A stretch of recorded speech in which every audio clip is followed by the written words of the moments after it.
en el living recibimos ahora a Andrea Vallejo. Ella es integrante del proyecto Menstruar en la Calle. Estaremos hablando, bueno, de qué va este proyecto, de hace cuánto que están trabajando y cuáles son las principales problemáticas con las que se han enfrentado. Gracias por acompañarnos. Muchas gracias por la invitación. Bueno, hablemos un poco de cómo es que nace este proyecto y también un poco cuáles son las posibilidades que tenemos, sobre todo a nivel legislativo, para avanzar en la temática. Exacto. Bueno, el proyecto nace de una pregunta que nos hacíamos un grupo de mujeres activistas que aún trabajando con personas en situación de calle nos dábamos cuenta que esta área no estaba abordada. Entonces nace de la pregunta, ¿alguna vez te pusiste a pensar cómo es menstruar en situación de calle? Y esa pregunta nos abrió lo que sospechábamos, que es que mucha gente aún de la salud, aún trabajando en educación, aún trabajando con este tipo de población, no se lo había preguntado ni siquiera. Entonces cuando recibimos tantos no como respuestas, dijimos, bueno, sí, es lo que intuíamos, hay que ir por acá. Y un poco pensaba, ¿no? Cuando se planteó la pregunta, ¿cuál fue o llegaron a podérsela responder? ¿Cómo es menstruar en una persona en situación de calle? Sí, con ellas mismas, ¿no? Con las protagonistas, que bueno, que nosotros tenemos una metodología de trabajo que le llamamos rutas calle, que es en la propia calle salir y encontrarlas, ir a su encuentro desde un lugar de respeto, de confianza y dialogar. La entrega de las toallitas que nosotros hacemos termina siendo una excusa para dialogar con ellas de su vivencia, y ahí nos relatan un sinfín de maneras de cómo la resuelven, ¿no? Las grandes dificultades con las que se encuentran es el acceso al agua potable, y eso es una de las cosas que nosotras elevamos como demanda a quienes le competa, la demanda de baños públicos, para poder acceder al agua potable, espacios de intimidad, bueno, el propio acceso al producto de gestión menstrual, que es muy caro, y como tú decías también, tiene un 12% de IVA más que otros productos masculinos, por ejemplo. Sí, porque es considerado un producto de cosmética, que en realidad no tiene nada que ver, y se está trabajando justamente para el acceso. Bueno, mismo hay un proyecto de Rosselló, el Partido Colorado, para poder incluir al menos a las beneficiarias de la tarjeta del Ministerio de Desarrollo Social productos que les sirvan para este periodo de menstruación, porque al momento también es un impedimento, es costoso, y no todo el mundo puede pagarlo, y eso implica que muchas niñas y adolescentes no vayan a la escuela durante varios días, ¿verdad? Por ejemplo.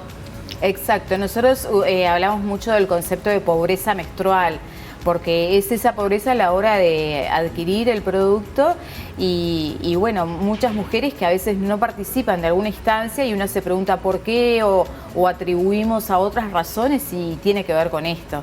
Pero son de los temas tabú y silenciados. La menstruación es un tema tabú y bueno, es caro para todas las mujeres y mucho más para estas mujeres en situación de calle, ¿no? Que ya vienen de muchas vulnerabilidades vividas.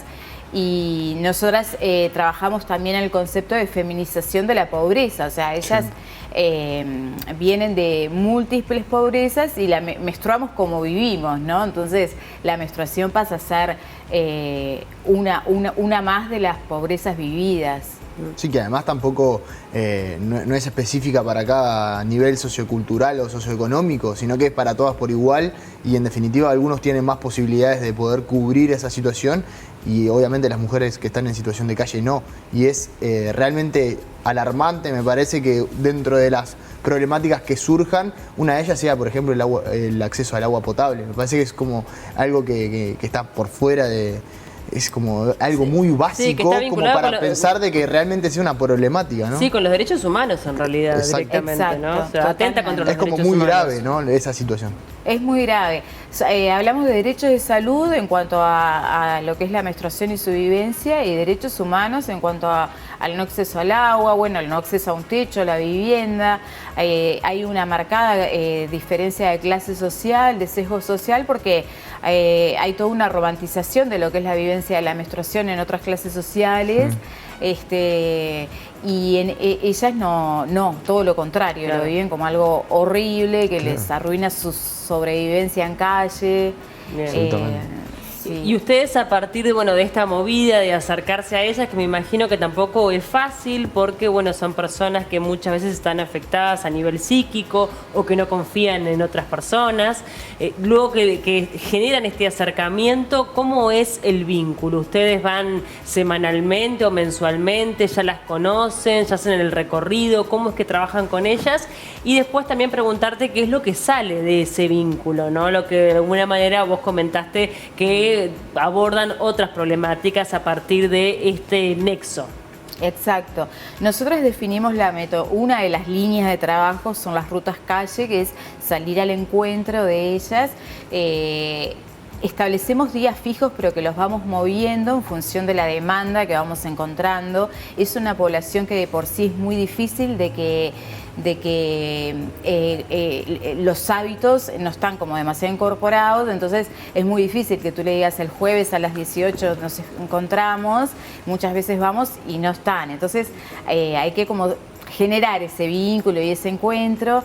Hemos construido referencias, mujeres que están en calle, pero de repente viven en refugio nocturno, entonces tienen ciertas habilidades sociales y nos han permitido, son ellas nuestras coequiper hoy por hoy, que nos habilitan el llegar a otras con sus códigos, con su lenguaje, con sus maneras de ser y estar. Y bueno, en el encuentro lo que surge, nosotros entramos por el tema de la menstruación y es un tema de salud sexual, entonces inmediatamente, si bien está lo que tú decís, las que a veces no quieren dialogar directamente y están muy apartadas, son las menos. En general la mayoría lo toman con agradecimiento y apertura, tanta apertura que es más, nosotras a veces tenemos que poner límite porque nos hablan de muchas cosas y de muchas temáticas en 5 o 10 minutos, te diría.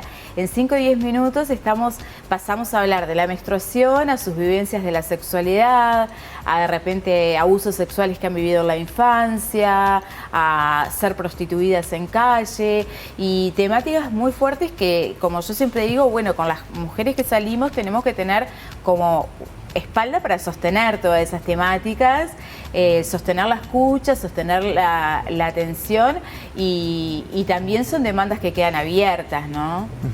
¿Y cuál, si tendrías que elegir algo de que hayas aprendido en el trabajo, ¿no? En estos años de trabajo, en el proyecto, algo que en la previa no lo tenías consciente y una vez que empezaron a trabajar sí quedó como un aprendizaje así?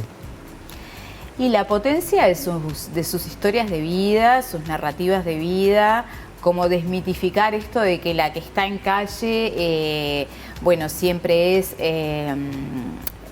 victimizarla y demás, como salir de ese lugar de victimizarla y por el contrario dignificarla y encontrarme con mujeres que han logrado, o sea, dan cuenta que era dignificarlas y bueno, y poder ayudarlas, acompañarlas. Exacto. Para que puedan atravesar esos periodos que en realidad son mensuales de la mejor manera posible, ¿no? Exacto. Y bueno, allí también ustedes lograron la separación de repente de otros colectivos feministas que de repente trabajaban más con la copa menstrual, que tiene múltiples beneficios y que además es sustentable y demás, pero que no se adaptaba tanto a las necesidades de las mujeres en situación de calle, ¿verdad? Exacto, eso nosotros lo decimos de la experiencia pura, que muchas veces se nos siguen acercando gente ofreciendo copitas y otros productos, más por el tema que yo contaba específicamente del agua, y de otras cosas como espacios de intimidad también, y también no a todas las mujeres le queda cómodo introducirse la copita, el uso de las toallitas de plástico, si bien sabemos que que es contaminante, a la primera que contamina es a ella porque tienen contaminantes. No, y además, claro, se generan enfermedades, no se atiende como debe atenderse cuando está con el periodo menstrual. Exacto. Más no hemos encontrado todavía alternativas como a estos productos, ¿no? Porque también están las toallitas de tela, pero requieren el mismo agua y demás. Agua y jabón. Sí.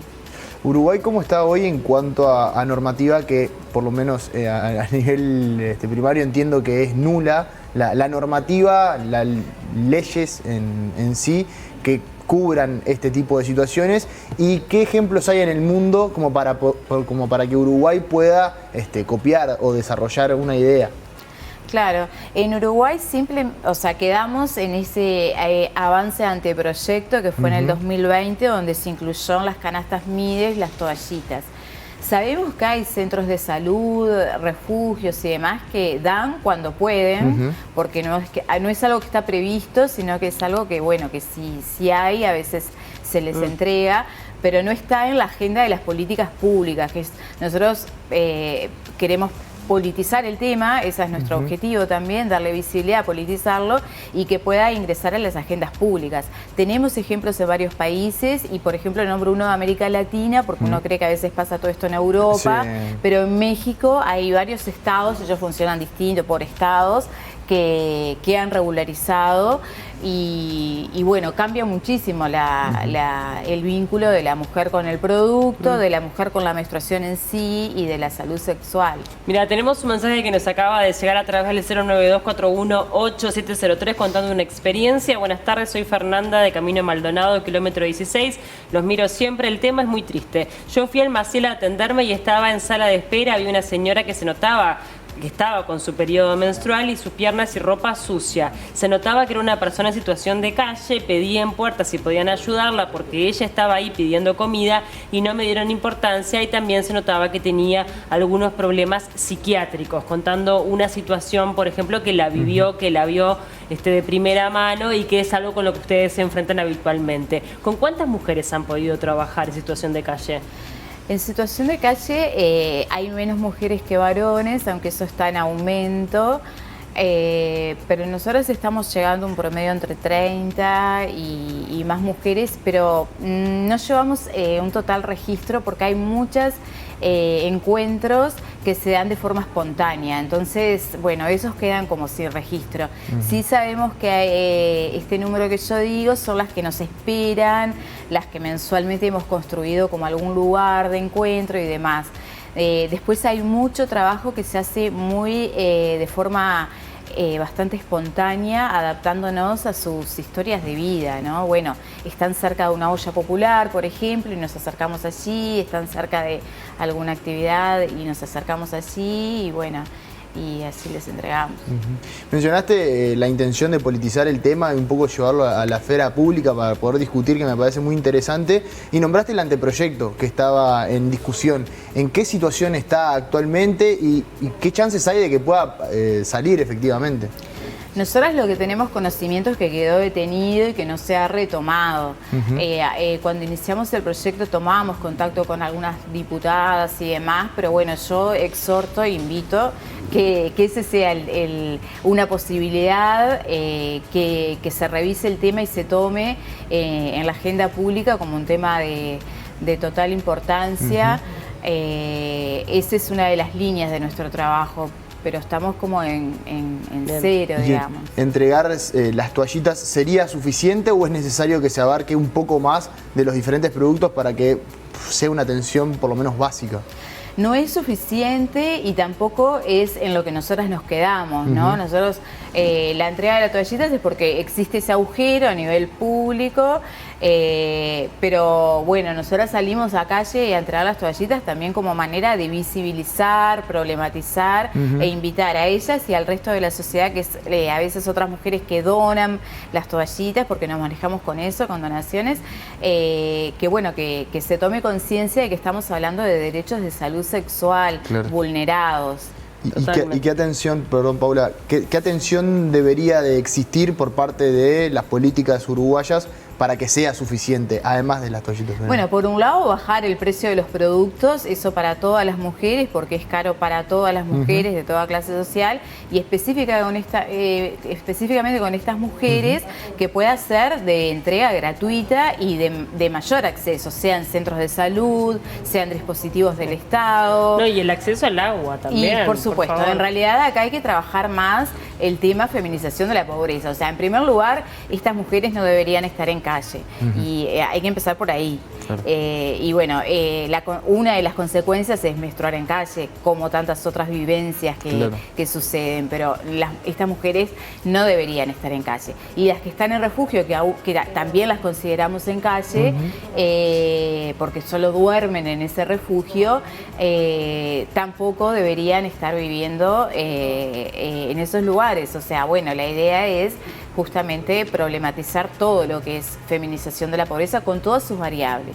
Totalmente. Bueno, ustedes se manejan con donaciones, ¿verdad? Sí. Lo hacen con donaciones que se pueden acercar a través de la página de Instagram y allí, bueno, donar dinero o productos. Productos. Nosotros nos manejamos, preferimos con los productos para que tenga mucha más credibilidad al proyecto, que lo tiene, porque la gente en calle nos conoce. Abordamos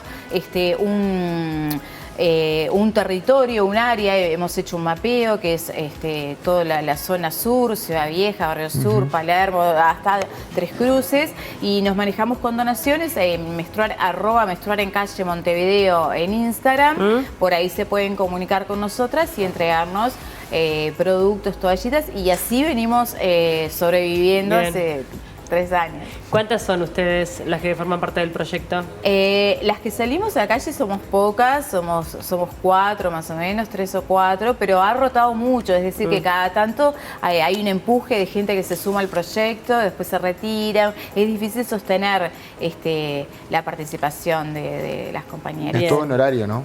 Es todo honorario. Es todo honorario, sí. Bien.